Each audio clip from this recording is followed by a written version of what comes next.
Okay, you can make a law on that. They will also be the part of the lawmaking process. Here a special power has been given to the Rajya Sabha because the Rajya Sabha is the representative of the states. And if the center has to make a law on a subject in the state list, the Rajya Sabha should authorize it. That is Article 249. Here you can write as note, N-O-T-E. Such a law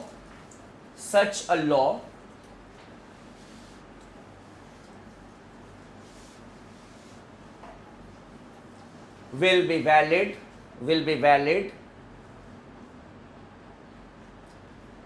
only for 1 year at a time. Only for 1 year at a time. Underline it, 1 year at a time. Such type of statements are there in the prelims examination, that a law made under Article 249 shall lapse after the end of 1 year. It can be extended for another 1 year, but if the Rajya Sabha again authorizes it, then only. So it can be extended again and again, but every 1 year the authorization should be by the Rajya Sabha. Then only it can be extended. That is article number 249. And you say the resolution has to be passed by a special majority under article 249. That is, we can say not less than 2/3 of the members present and voting. I had told you when I was talking to you on the types of majority required, and when I was talking to you on the first type of special majority, I had told you that this majority will be required only in 2 cases that we will be discussing when we will be discussing the parliament. And this is the first case where that special majority is required, that is in the Rajya Sabha. Now coming to the another special power of the Rajya Sabha,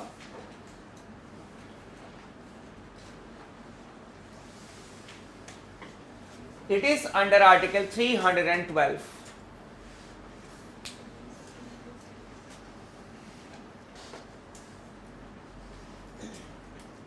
If the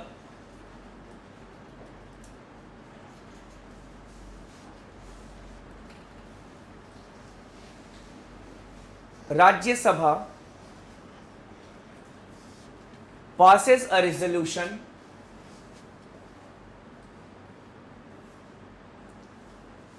by a majority of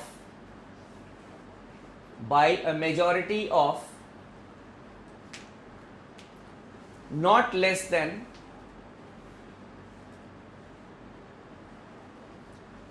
2/3 of the members present and voting,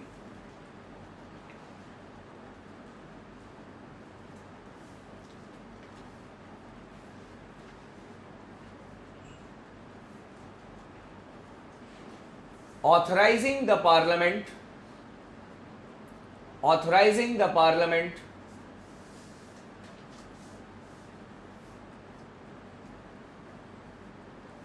to create or abolish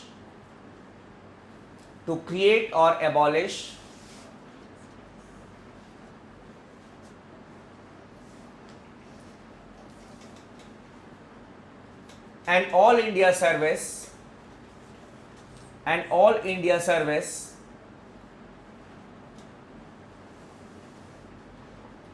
the parliament may by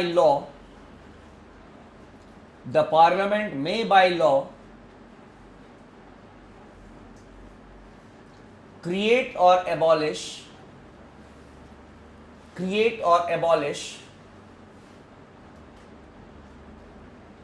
a legislative council, create or abolish an all India service.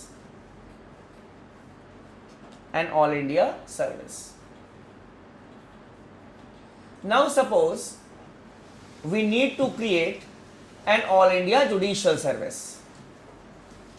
So it is not that the central government or a minister will bring a resolution or a bill in this regard in either houses of the parliament, and it will be passed. Before the minister will do this, the Rajya Sabha must pass a resolution, and then it will authorize the parliament to create or abolish an all India service. Then only an all India service can be created or it can be abolished. So here also the authorization will come from the Rajya Sabha. Here also the logic is very clear. When we talk about an all India service, the officers of the all India service, they are appointed by the center, but they serve under the state. Here also the interest of the state is at stake. If the center will create more and more all India services, then it will have more administrative control over the center, over the states. But if the Rajya Sabha authorize, okay, you can do that, then only the central can do that. Because the Rajya Sabha consists of the representatives of the states.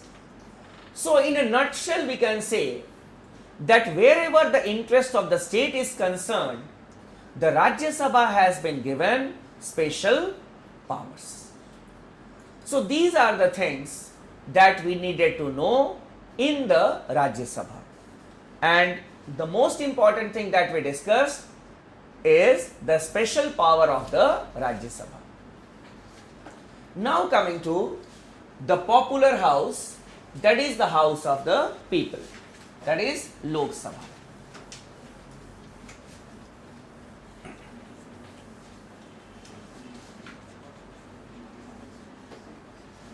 It is known as the popular house, or it is termed as a popular house because the members are directly elected by the people.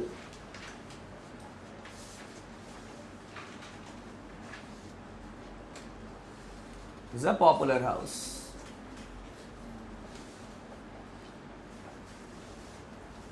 The maximum strength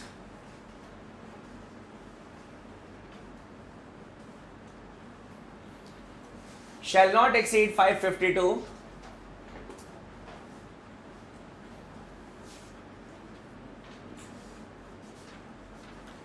The present strength has been fixed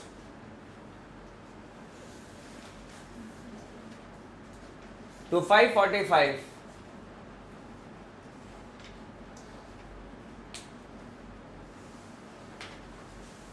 Two members can be nominated.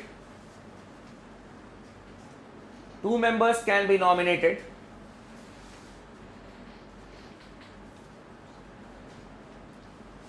from the Anglo-Indian community,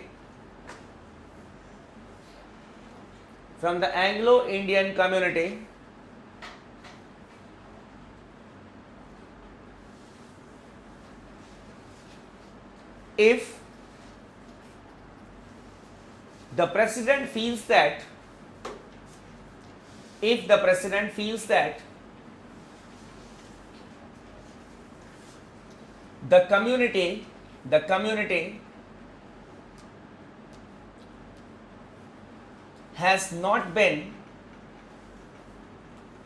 community has not been well represented in the house.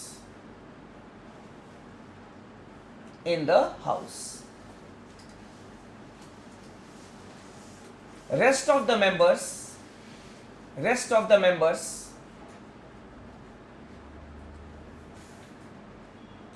are directly elected by the people. Rest of the members are directly elected by the people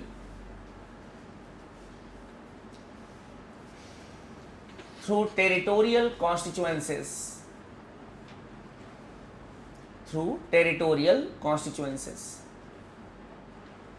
The whole country is divided into various constituencies, and the members are elected from the territorial constituencies. Next, the seats are reserved for the scheduled caste and scheduled tribes. seats are reserved for scheduled castes and scheduled tribes. Next, the term of the members, the term of the house is 5 years. Term of the house is 5 years. It can be dissolved earlier. It can be dissolved earlier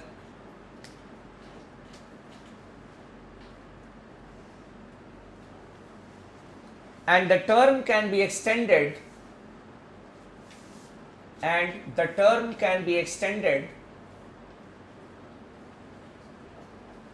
for not more than 1 year at a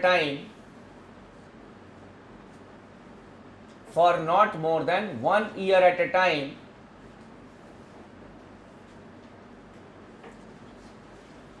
during the proclamation of national emergency. During the proclamation of national emergency.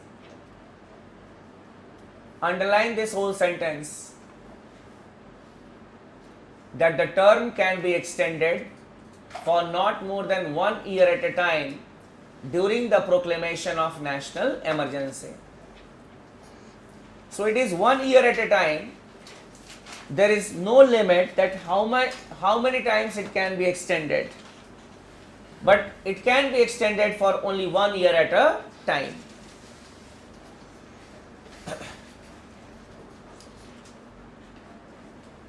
Coming to the presiding officers of the house. Who presides over the sessions of the Lok Sabha? And if the speaker is not there, then we have got the deputy speaker. And if the deputy speaker is also not there, then Chief Justice of India कहाँ से आएगा? President थोड़ी ना है. Basically what happens, that the members, they constitute a committee which is known as the group of chairpersons or the committee of chairpersons of the Lok Sabha, not the group of speakers, group of chairpersons, and they are the senior most members of the house. So if you may have seen that when the speaker is not there and even if the deputy speaker is not there, then a member of the house is presiding over the session. He is one of the chairpersons of the house. So they have got a group of chairpersons for some emergency purpose like this. That even if the speaker is not there, deputy speaker is not there, so we can have a group of chairpersons. They are known as group of chairpersons of the Lok Sabha. You can write it. The speaker and deputy speaker,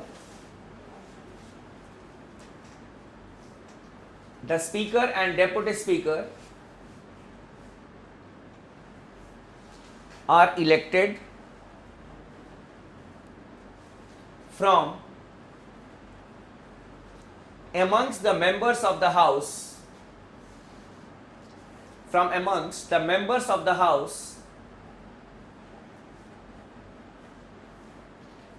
by a simple majority,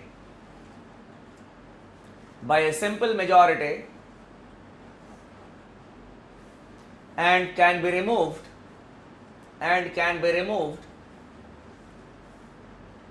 by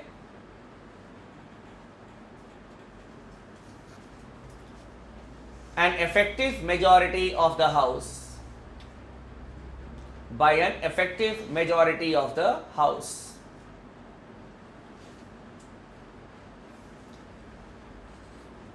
It was in 1954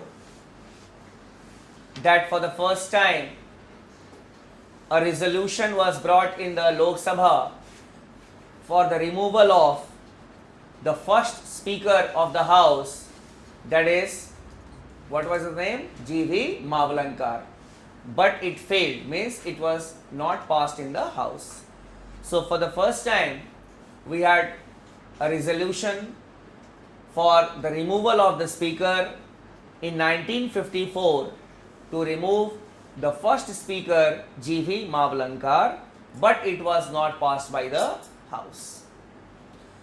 Coming to the role of the speaker.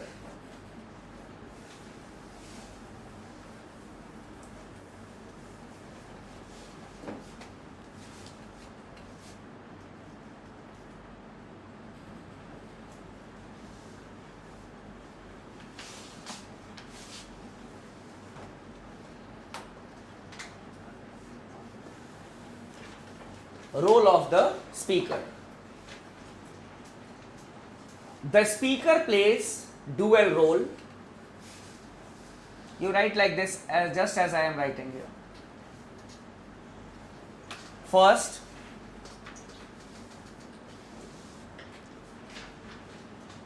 as the presiding officer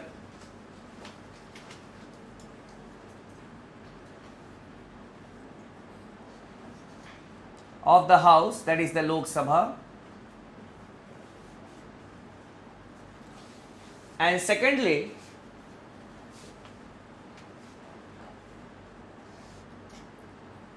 as the administrative head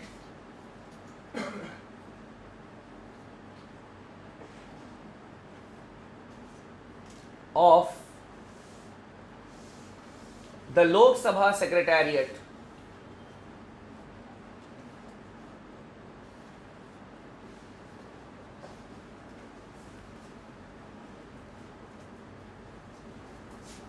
So, as the presiding officer of the House and as the administrative head of the Lok Sabha Secretariat. This is the role that we all know, that he presides over the sessions of the Lok Sabha, and in his capacity as the presiding officer, what he does, he conducts the proceedings. He allows the members to speak or not to speak, and not only this, he can take disciplinary actions against the members, including suspension, expulsion, or even disqualification from the House. So, the presiding officer is responsible for the conduct of business in the Lok Sabha, and in this capacity he is not answerable in a court of law.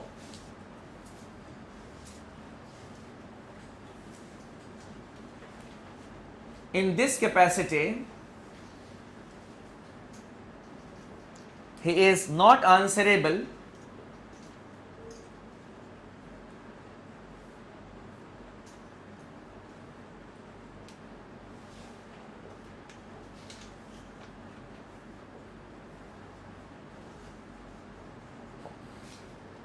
in a court of law.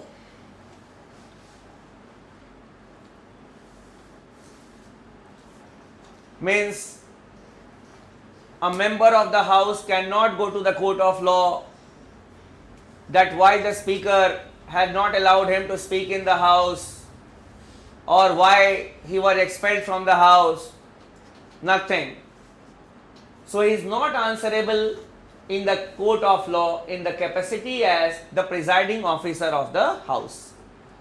Basically, it is based on the principle of separation of powers. Then coming to the administrative head of the Lok Sabha Secretariat. Most of us are aware about this aspect, but we are not aware about this particular aspect of the role of the speaker, that he is the administrative head of the Lok Sabha Secretariat. In the prelims examination, I had observed that many of the students, they encircle the Secretary General of the Lok Sabha, because they use the common sense. A secretariat is there, means the Secretary General will be there, and he is the administrative head. But technically speaking, the Lok Sabha Secretariat works under the Speaker, and in this capacity he is answerable in the court of law. In this capacity, he is answerable in the court of law.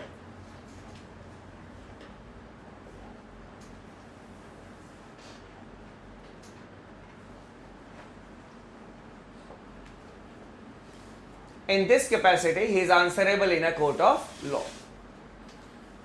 For example, if he suspends any staff member, or if he gives out of turn promotion to someone, these are administrative things, and for that purpose he can be dragged to the court of law and he is answerable in a court of law.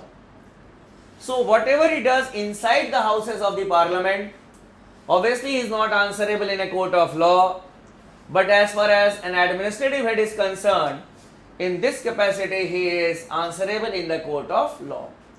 My basic concern here was to make you aware about this fact that he is the administrative head of the Lok Sabha Secretariat. That's all.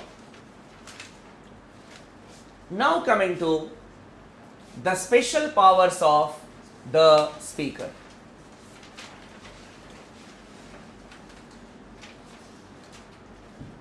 These powers are not with the presiding officer of the other house.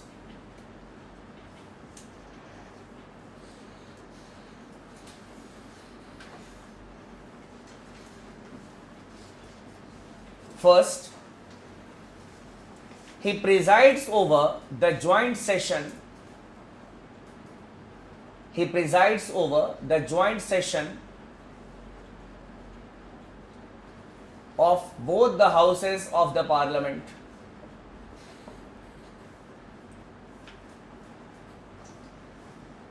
He presides over the joint sessions of both the houses of the parliament. Whenever we have got a joint session of the parliament, means the Lok Sabha and the Rajya Sabha will be sitting together, then it is the speaker who will preside over the joint session.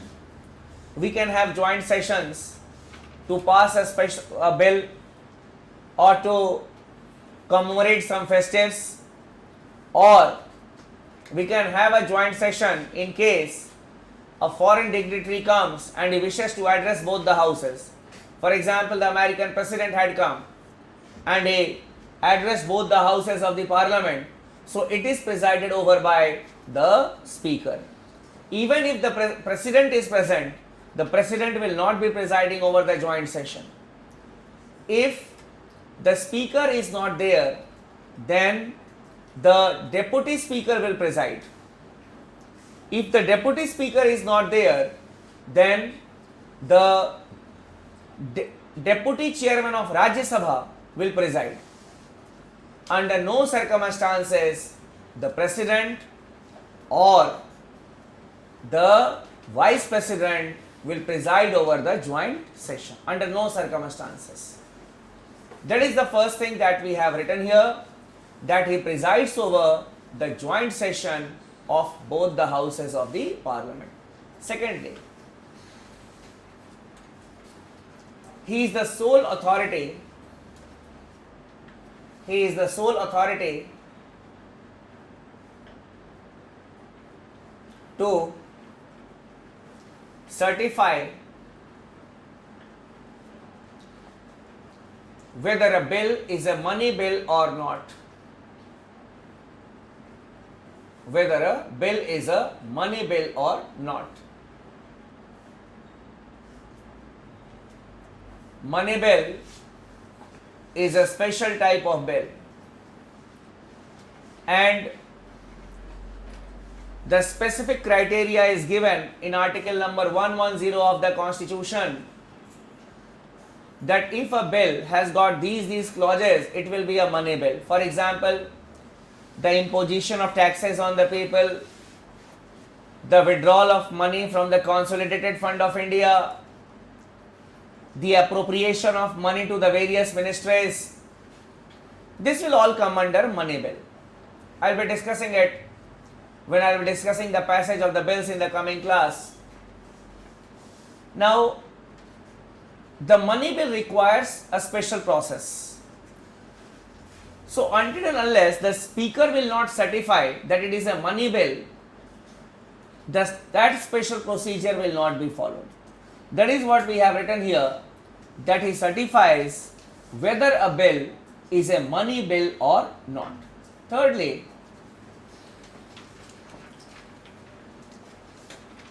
the parliamentary committees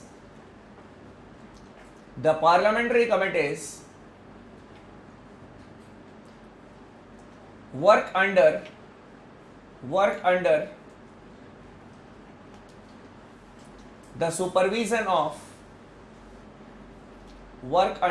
the supervision of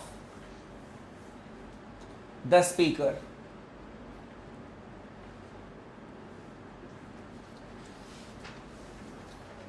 He appoints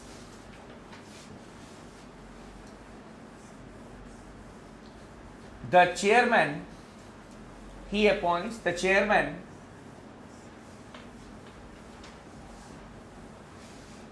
of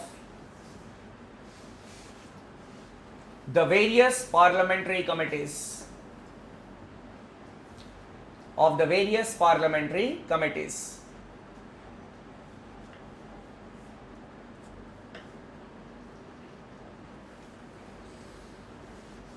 If the speaker or deputy speaker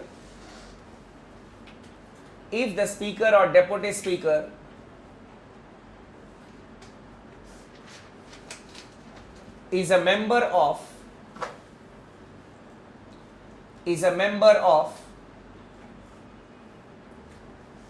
any of the parliamentary committees,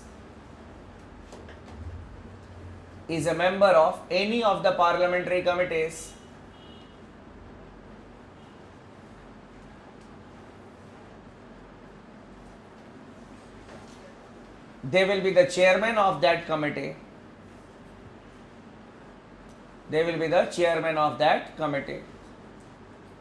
So either the speaker or the deputy speaker is a member of any of the parliamentary committees, then they will not be the ordinary members, but they will be the chairpersons of that particular committee. Next, the speaker has the right of casting vote. The speaker has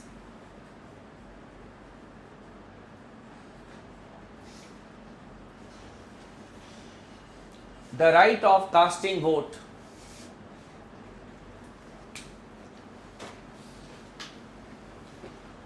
Casting vote is the vote which is given to remove a deadlock or a tie. So at the first instance, the presiding officer, that is the speaker, will not vote. For example, if this is our Lok Sabha and suppose you people are discussing a bill and after that you vote on it. So when there is a 50-50, when there is a tie, then only I will have the right to vote. Under normal circumstances, I cannot vote in the Lok Sabha. That is a casting vote. Whenever there is a tie, there is a deadlock. To remove that tie or a deadlock, I will be exercising my voting rights if I wish.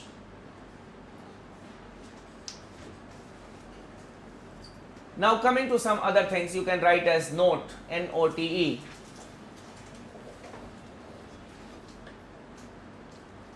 The speaker enjoys cabinet status. The speaker enjoys cabinet status. He is not a cabinet minister, but he is entitled for the privileges, the allowances of the cabinet minister. Secondly, after the dissolution of the Lok Sabha,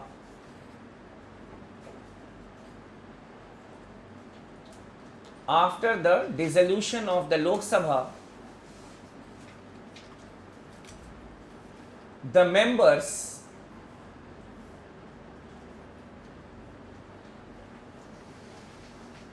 lose their membership, the members lose their membership, but the speaker continues to be the speaker